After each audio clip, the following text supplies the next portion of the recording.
शुरुआत से ही भारतीय जनता पार्टी के गुंडों ने इस किसान आंदोलन को कुचलने के अनेक प्रयास किए। कभी आतंकवादी कहा हमें, कभी माओवादी कहा, कभी नक्सलवादी कहा, कभी खालिस्तानी कहा। जब इनके आंदोलन को कुचलने के सारे प्रयास फेल हो गए तो अब ये बेशर्मी की सारी हदें पार करके हमारे किसान भाइयों और नौजवानों को सीधा कुचलने लग गए हैं। एक तरफ 750 से अधिक किसान इस जमीन को बचाने के लिए, देश को बचाने के लिए अपनी कुर्बानी दे चुके हैं। दूसरी तरफ कल जम्मू कश्मीर के पुंछ में इन्हीं किसानों के रणबांकुरे, इन्हीं किसानों के सूरमाओं ने, इन्हीं किसानों के बेटों ने अपनी कुर्बानी दे दी।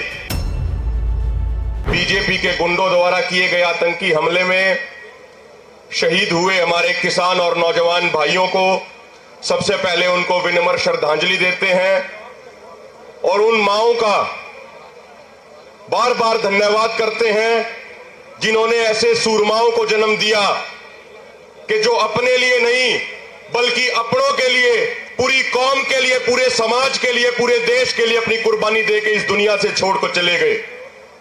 साथियों, शुरुआत से ही भारतीय जनता पार्टी के गुंडों ने इस किसान आंदोलन को कुचलने के अनेक प्रयास किए। कभी आतंकवादी कहा हमें, कभी माओवादी कहा, कभी नक्सलवादी कहा, कभी खालिस्तानी कहा।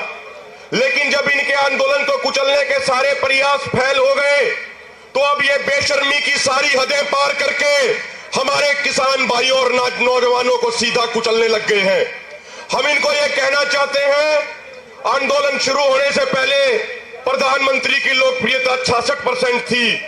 इस आंदोलन ने प्रधानमंत्री की लोकप्रियता को घटा के 22% ला दिया है। जिस काम के लिए, जिस लक्ष्य के लिए हमारे इन भाइयों ने अपनी कुर्बानी दी, यदि वो मांगे पूरी नहीं की गई तो प्रधानमंत्री की लोकप्रियता को 22% से घटा के 0% पे भी लेके आएंगे।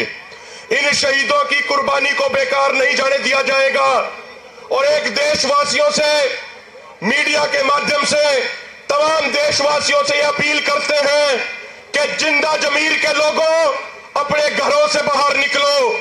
यदि आज आप अपने घरों से बाहर नहीं निकले तो आने वाले समय में हर उस व्यक्ति को यह बेलगाम राजनेता अपनी गाड़ियों के नीचे कुचलने का प्रयास करेंगे। जो भी लोग हक, न्याय, सच की बात कहेंगे, अधिकार और हक की बात कहेंगे, उन सबको कुचलने का प्रयास किया जाएगा। और अंत में एक लाइन कहूंगा, एक पंक्ति कहना चाहूंगा कि एक तरफ 750 से अधिक किसान इस जमीन को बचाने के लिए, देश को बचाने के लिए अपनी कुर्बानी दे चुके हैं। वहीं दूसरी तरफ कल जम्मू कश्मीर के पुंछ में इन्हीं किसानों के रणबांकुरे, इन्हीं किसानों के सूरमाओं ने, इन्हीं किसानों के बेटों ने अपनी कुर्बानी दे दी। देश की एकता और अखंडता की रक्षा करने के लिए हम उन शहीद जवानों को भी नमन करते हैं, शहीद किसानों को भी नमन करते हैं। और अंत में फिर उन माता पिता को हम बार बार धन्यवाद देना चाहते हैं जिन्होंने ऐसे सूरमाओं को जन्म दिया। और आपको विश्वास दिलाना चाहते हैं कि ये संयुक्त किसान मोर्चा जीवन भर आपके साथ खड़ा रहेगा और हम भी आपके बेटे की तरह हैं। एक पुकार लगा देना, एक आवाज दे देना, आपके चरणों में हाजिर हो जाएंगे। बहुत बहुत धन्यवाद।